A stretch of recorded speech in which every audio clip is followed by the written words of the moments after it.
What's good, YouTube? Poemsforkids here, back again once again. And today, it's Thursday, so you know what it means. We're another Pokemon Top 5 all lined up and ready to go for you guys. Now, last week with the choice for either potential Mega Evolutions or Top 5 starting Pokemon, a topic that's been on the countdown for a while now, and it was so close. You guys don't even know how close it was, but Top 5 starting Pokemon did win. What? Besides that, you guys, I mean, do I really need to go over opinions and shit? It's an opinionated Top 5. Get over it. But let's go ahead and get into it. In the number 5 spot this week, we have Totodile. Now, Totodile for me is the best second gen starter, hands down. I don't care what you say, I don't care what reasoning you try and put in front of me. The original moveset for Chikorita, Bayleef, and Meganium was not all that. Typhlosion, Quilava, and Cyndaquil, they were cool. Don't get me wrong, they are badass. And I'm not trying to say like I don't like Chikorita and Cyndaquil and their lines, it's just Totodile is my favorite. If you guys go through second gen and you find yourself having issues with like Lance or Morty, I know some people end up having trouble against Morty and his Gengars and whatnot. You know, I love that y'all having some troubles with the Gengar. But by level up, they get Bite and Ice Fang, so it's like you're good to go right there. I mean, in my opinion, he's clearly. In my opinion, he's the best choice for second gen starters, but I love him. He's the water starter. You know I gotta rep my water starters. I love him. So anyways, moving right along, in the number 4 spot this week, we have Mudkip. Another water starter. Oh my god. Mudkip I love just because it becomes ground water, and if that's not one of the greatest typings in the world, I don't know what the hell is. I mean, I get that it's got the quiet weakness to grass, and you know, it's just for a water type, especially with water being the most predominant type in the game, it's really nice to basically take one of its biggest weaknesses away, being electric, and giving it that ground typing. And just the level up moves, movesets, everything. For me, Swampert is easily my favorite. Mudkip is easily my favorite out of the 3rd gen starters. And 3rd gen starters are probably my least favorite out of all gens. It doesn't mean that I hate them. It's just they're my least favorite compared to everything else. But I really do like Mudkip. I really do like Swampert. Marshtomp in between, he's kind of like that awkward teenager. Just kind of but still. Either way, Mudkip is number 4 on this week's countdown. In the number 3 spot, though, we have Froakie, the 6th gen water starter as well. Do I really need to say a whole lot about Froakie and why he's fucking amazing? For me, it comes down to design. For the most part, I really do not like the design of the other 6th gen starters. I mean, Chestnut is cool.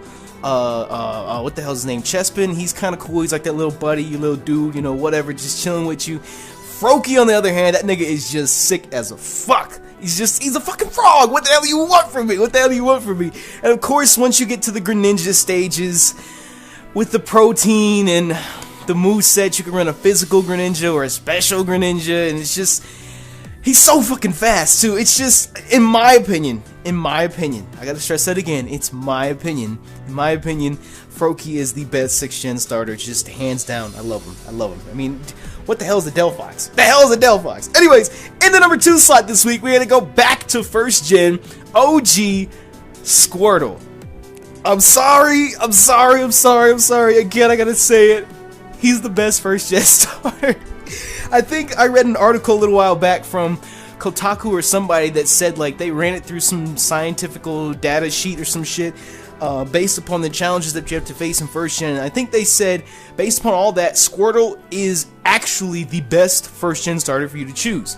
Whether it comes down to, you know, like the first couple gyms you have to fight, or just the Pokemon that you have to end up fighting with Team Rocket, and just everything about 1st gen is apparently easier to handle with Squirtle as opposed to Charmander or Bulbasaur. But that's something you guys can look up. That's neither here nor there. I love it because he's a water starter. I love him because he's a turtle. I love his Japanese name. Blastoise's Japanese name is Kamex. It's just power. It's just power. I love it. So that's why he's number 2. And finally, in the number 1 spot this week, I feel like everyone's gonna hate me for this. I feel like everyone's gonna hate me so much for having all water starters. But number 1 this week, we have Piplup. If you guys know me, then you know that water types are my favorite types. Gengar is my favorite Pokemon, but that doesn't mean that doesn't mean that Ghost typing is my favorite typing. Water is. And all throughout growing up and even now, I still prefer the water starters to the rest. That's just me. I'm sorry. Piplup, of course, it's a penguin. It's a penguin! It's a penguin! And he evolves into an emperor penguin, King Nappy, with the King Emperor Penguin. And of course, gotta throw it out there, Empoleon is the only water steel type to this day. He's the only one. Hands down. So his move pool, his resistances, what he's super effective against, that is exclusive to just him. So he's awesome, I love it. And if I ever play 4th gen and I'm not doing like a lock or something, Piplup always gets chosen. But besides that, you guys, I hope you all did enjoy this week's top 5. If you did, make sure you smash that like button down below for me and share with us your own top 5 starter Pokemon as well. Now, when it comes to voting for next week's top 5, I guess, since we're not doing types, top 5 potential Mega Evolutions is returning again from last week. They almost won last week. Basically, what this is it's not Mega Evolutions that we already have. It's Pokemon that don't have Mega Evolutions that could get one. Does that make sense? I don't know. But still. And then, of course, their opponent this week is top 5 gym leaders. This is one that has been requested quite a lot by you guys. So we're going to go ahead and try it. Why not? So let me know which one you like to see for next week's top 5. Share with us your own top 5 starting Pokemon as well. And if you haven't already, make sure you smash that like button for me. With that, though, you guys, I want to thank you for checking out the video. You know me, YouTube, Nap192. I'm